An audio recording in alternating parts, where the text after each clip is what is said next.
ದಕ್ಷಿಣ ಭಾರತದಲ್ಲಿ ಅನೇಕ ಕರಾವಳಿ ಪ್ರದೇಶಗಳಿವೆ. ಅಂಥ ಸ್ಥಳಗಳಲ್ಲಿ ಕೆಲವರು ನಿರ್ದಿಷ್ಟವಾದ ಮೀನುಗಳನ್ನು ವ್ಯಾಪಾರಕ್ಕಾಗಿ ಬೆಳೆಸುತ್ತಾರೆ. ಹೀಗೆಯೇ ಪ್ರಪಂಚದಲ್ಲಿ ಹಲವಾರು ಕಡೆಗಳಲ್ಲಿ ಮೀನು ವ್ಯಾಪಾರ ನಡೆಯುತ್ತಾ ಇದೆ.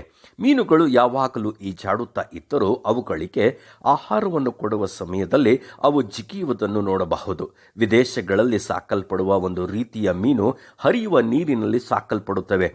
ಆ ಮೀನುಗಳು ಯಾವಾಗಲೂ ನೀರು ಹರಿಯುವ ದಿಕ್ಕಿಗೆ ಎದುರಾಗಿಯೇ ಈಜುತ್ತವೆ. ಹಾಗೆ ಅದು ಈಜುವಾಗ ದೇಹಕ್ಕೆ ವ್ಯಾಯಾಮ ದೊರೆಯುವುದರಿಂದ ಚೆನ್ನಾಗಿ ಹಸಿದು ಹೆಚ್ಚು ಆಹಾರವನ್ನು ಸೇವಿಸಿ ಬೇಗನೆ ಬೆಳೆದು ವ್ಯಾಪಾರಕ್ಕೆ ಸಿದ್ಧವಾಗುತ್ತದೆ.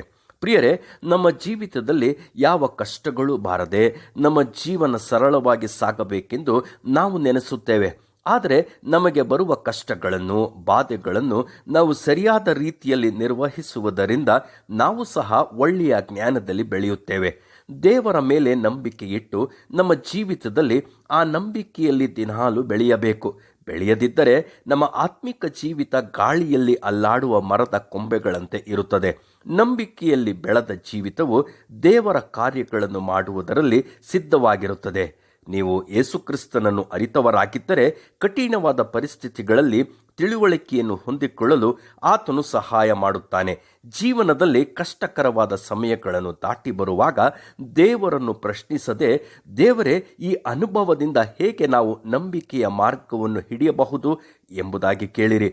ಆಗ ನೀವು ಪರಿಪಕ್ವತೆಯನ್ನು ಹೊಂದಿದವರಾಗಿ ನಂಬಿಕೆಯಲ್ಲಿ ಬೆಳೆಯುತ್ತೀರಿ. ನಿಮ್ಮ ನಂಬಿಕೆಗೆ ಆಗುವ ಪರಿಶೋಧನೆಯು ತಾಳ್ಮೆಯನ್ನುಂಟು ಮಾಡುತ್ತದೆಂದು ತಿಳಿದು ನೀವು ನಾನಾ ವಿಧವಾದ ಕಷ್ಟಗಳಲ್ಲಿ ಬಿದ್ದಿರುವಾಗ ಅದನ್ನು ಕೇವಲ ಆನಂದಕರವಾದದೆಂದು ಎಣಿಸಿರಿ ಎಂದು ಬೈಬಲ್ ಹೇಳುತ್ತದೆ. ಹಾಗಾದರೆ ನಾವು ನಂಬಿಕೆಯ ಜೀವಿತವನ್ನು ಮಾಡೋಣವೇ?